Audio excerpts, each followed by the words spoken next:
All right, everybody. So look, this project, let me have your attention, please. This project, which is the preparation, you know, I put some papers in here. This needs to be in your notebooks.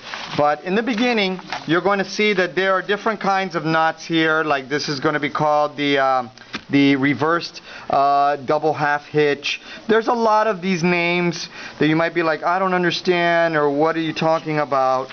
But in here is the guide for the different kinds of knots that we're going to be using. Now, we're not going to be using a clipboard with a towel and stuff. What we're going to use is a piece of cardboard like this. And on this cardboard, we're going to go ahead and use T-pins. And these are the T-pins, right? These are T-pins. And we're going to kind of like, you know, you're going to stab your cardboard, use the T-pins to be able to start setting up the basic sampler. So you can see right here has two nails, a hanging cord, and then you have the straps going down. So this is still you learning the different kinds of knotting that we have. The actual sampler project begins right here. Directions for a sampler with the double half hitch, the half knot, and the square knot. So these are the knots that we're going to be using. And you're going to see right here that it has a little strand. So you're going to need to cut again another smaller piece, just a small piece like this, that, you know, we're going to go ahead and like we stab it in here, and you know, we go and we tie it like this and like this. No big deal. You kind of want it to be firm. There it is. And then from there, this is where we will begin doing our strands. Now, these strands, they do get attached, but that one that you have that's 10 feet long, that strand is going to go on the far left, and one side of the strand will be even with the others, and the other side of the strand will be super long. So that's what it is when it says here, number 1. Outside cord is 80 inches long.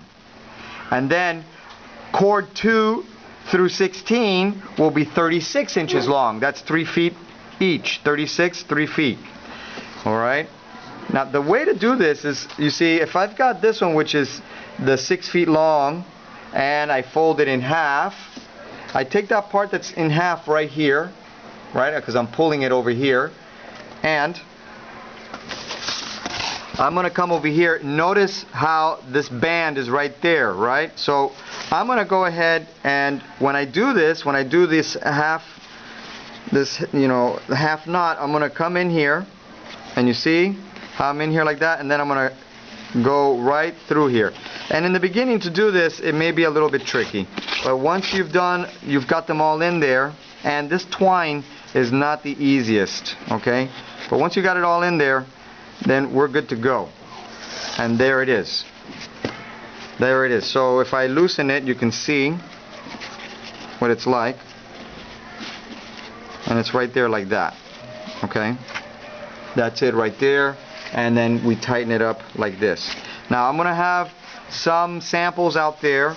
I'm going to bring some samples out to show you guys. But just again, in general, this is what we're going to do. We're going to start off like this, and then we're going to follow these directions. You're going to follow these directions. And if ever you're like, oh, I don't understand that knot, just remember that this is in your sketchbook, and you can go back and take a look at some of these knots and what they are. Yes, there's some reading, okay? It's not a lot of reading. I do think that's a little overly complicated, the lettering and the A and the B and the C, but, you know, what can I tell you? It's an old book that has a lot of writing. So when we're done with the sample, your sample should look something like this. Okay? Again, this cord, it's twine. It's very rough fiber. It's not going to look very beautiful, but it's a good one for us to just get going and get practicing with it. Okay? All right.